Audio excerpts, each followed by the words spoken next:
Imagine करो कि तुम एक बिज़नेस स्टार्ट करते हो अपने सिटी में।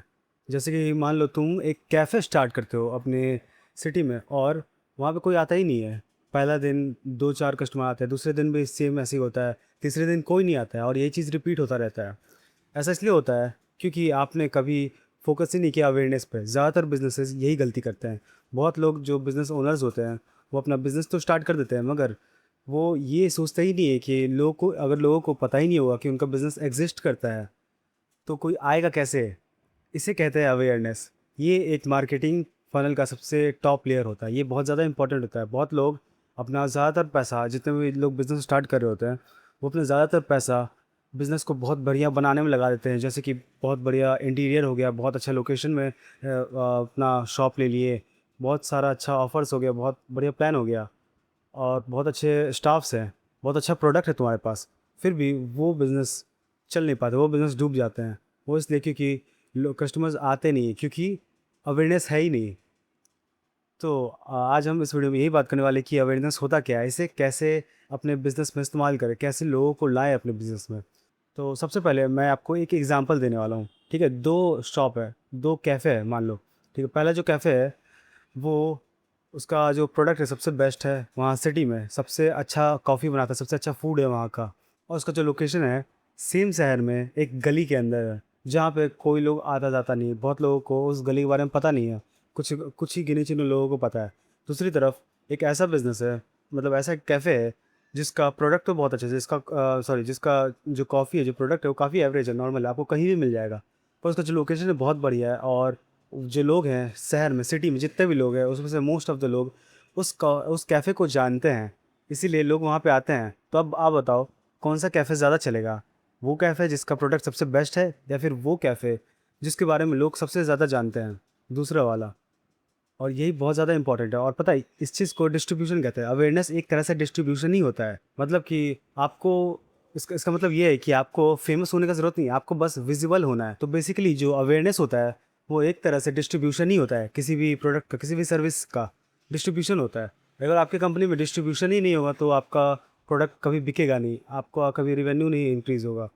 आप खुद सोचो, मैं आपसे एक सवाल पूछता हूँ। ये जो भी फ़ेमस ब्रांड है, जो भी बड़े-बड़े ब्रांड है, जैसे कि एप्पल हो गया या नाइकी हो गया, इनका इनका जो प्रोडक्ट है, आपको इसके बारे में पता कैसे चला? आप याद करो। हो सकता है आपको पता चला हो कहीं गूगल से, या फिर यूट्यूब पे पता चला हो सकता है, या फिर आपको इंस्टाग्राम पे पता चला हो, या फिर आपके किसी दोस्त ने बताया हो। तो ये सब जो चैनल है, ये सब एक डिस्ट्रीब्यूशन का चैनल है। इन इस चीज़ की वजह से ये सब एक अवेयरनेस के अंदर ही आता है। ये जो भी चीज़ें हैं, ये सब अवेयरनेस के अंदर ही आता है। तो जो सबसे बेस्ट तरीका होता है अवेयरनेस को क्रिएट करने के लिए अपने बिज़नेसेस में, वो उसमें से जो पहला तरीका है, वो ये फ्री तरीका है, ये कोई भी इस्तेमाल कर सकता है, जो कि है ऑर्गेनिक सोशल मीडिया पे कंटेंट क्रिएट करना। जैसे कि हो गया यूट्यूब हो गया, इंस्टाग्राम हो गया, लिंक्डइन हो गया, ट्विटर हो गया। इन सब पे ऑर्गेनिकली, बिना पैसे दिए, मतलब कि आपको कोई पेड ऐड रन करने की ज़रूरत नहीं है इस वाले में। बस प्रॉब्लम ये है कि इसमें ज़्यादा आपको रिज़ल्ट नहीं मिलेगा।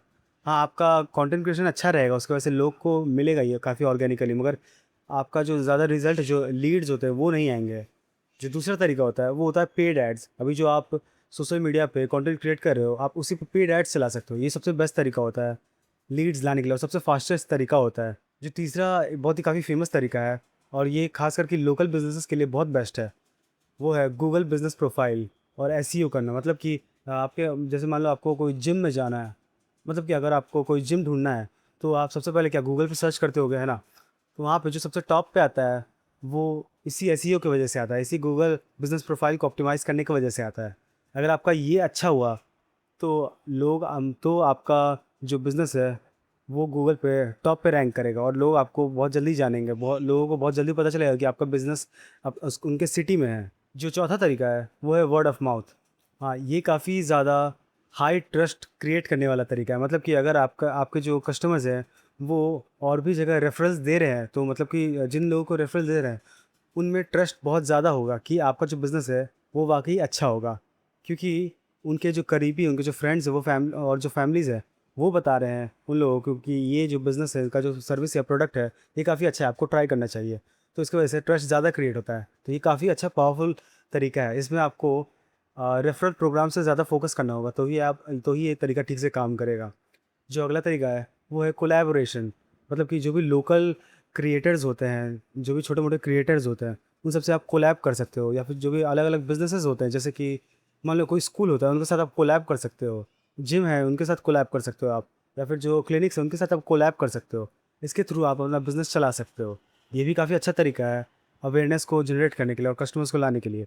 तो ये सारे तरीके हैं, आपको इन सभी पे फोकस करना चाहिए। सिर्फ एक चीज़ से काम नहीं बनने वाला। आपको हर एक, जितना भी मैंने तरीका बताया, उन सब पे आपको ध्यान देना होगा, उन सब पे आपको फोकस करना होगा। एक और चीज़ मैं बताना चाहता हूँ कि जितने भी बिज़नेस ओनर्स हैं, उन्हें लगता है, ज़्यादातर बिज़नेस ओनर्स उन्हें लगता है कि ये जो मार्केटिंग है, ये अलग चीज़ है, ये उन वो इन चीज़ पे बाद में फ़ोकस कर सकते हैं, लेकिन ऐसा बिल्कुल नहीं है। ये गलती होता है कि वो लोग अपना 80 या 90% टाइम बिज़नेस को बेहतर बनाने में लगा देते हैं, और जो मार्केटिंग है, जो डिस्ट्रीब्यूशन है, इसमें बाद में फ़ोकस करते हैं। वो सोचते हैं कि पहले मैं ये पहले अपना प्रोडक्ट बना लेता हूँ, अच्छे से सर्विस बना लेता हूँ, उसके बाद मैं डिस्ट्रीब्यूशन पे बाद में फ़ोकस करूँगा, 1-2 महीने बाद जब मेरा प्रोडक्ट अच्छा चलने लग जाएगा। पर ये बहुत ही गलत माइंडसेट है। आपको इस चीज़ को सोचना होगा, आपको इस माइंडसेट को चेंज करना होगा कि जो मार्केटिंग, जो डिस्ट्रीब्यूशन है, ये डे 1 से ही मैटर करता है आपको। आपको पहले दिन से ही पता होना चाहिए। आपको डे 1 से ही पता होना चाहिए कि आपको जो डिस्ट्रीब्यूशन है, वो कैसे करना है, आपको जो मार्केटिंग है, वो कैसे करना है। लोगों को कैसे पता चलेगा कि आपका बिज़नेस एक्ज़िस्ट करता है। ये आपको डे 1 से ही पता होना चाहिए, और आपको फ़ोकस करना चाहिए इस चीज़ को इम्प्रूव करने में। और ये अवेयरनेस काफ़ी ज़्यादा इंपॉर्टेंट होता है आपके लिए कस्टमर्स लाने में। जैसे कि एक एग्ज़ाम्पल देता हूँ। मान लो आपका जो बिज़नेस है, उसमें 1000 लोग, आपका जो बिज़नेस है उसको सिर्फ 1000 लोग जानते हैं, ठीक है? अब उस 1000 में से 50 लोग इंटरेस्टेड हैं। अब उस 50 में से सिर्फ 20 लोग आप पे ट्रस्ट करते हैं, और उस 20 में से सिर्फ 10 लोग आपका जो प्रोडक्ट है या सर्विस है वो बाय करते हैं। अब मान लो कि जो अवेयरनेस था, जो लोग आपको जानते थे, वो 1000 से बढ़ के 1 लाख हो गया, ऑलमोस्ट 10 टाइम्स हो गया। तो आपको जो परचेज़ वैल्यू हो जाएगा, आपका जो परचेज़ नंबर हो जाएगा, वो 10 से सीधा 100 हो जाएगा। तो ये काफ़ी ज़्यादा इंपॉर्टेंट है, आपका जो अवेयरनेस है बहुत ज़्यादा इंपॉर्टेंट है। ये डायरेक्ट अफेक्ट करता है परचेज़ पे, कि आपको कितने लोग आपका कितना लोग प्रोडक्ट खरीदने वाले हैं, कितने लोग आप लोग सर्विस खरीदने वाले हैं। तो जैसे अभी मैंने बताया कि कैसे आप लोगों को अवेयरनेस क्रिएट करना है आपके बिज़नेसेस के लिए। पर जो लोग पहले से इस चीज़ में काम कर रहे हैं, उन लोगों का अगर अवेयरनेस काफ़ी लो है, तो उसे कैसे फिक्स करें, मैं आपको ये बताने वाला हूँ। तो जो सबसे पहला स्टेप है, वो ये है कि आपको सही लोगों को टारगेट करना होगा, क्योंकि आपका जो ऑडियंस है, आपका जो कस्टमर्स हैं, वो सब कोई नहीं होते हैं। वो कुछ एक स्पेसिफिक लोग होते हैं जो आपका सर्विस या प्रोडक्ट खरीदेंगे। जैसे कि कोई डर्माटोलॉजी क्लिनिक है, तो आपका कस्टमर हर कोई इंसान नहीं होगा। आपके क्लिनिक में सिर्फ वही लोग आएंगे जिन लोगों को स्किन का कोई प्रॉब्लम होगा।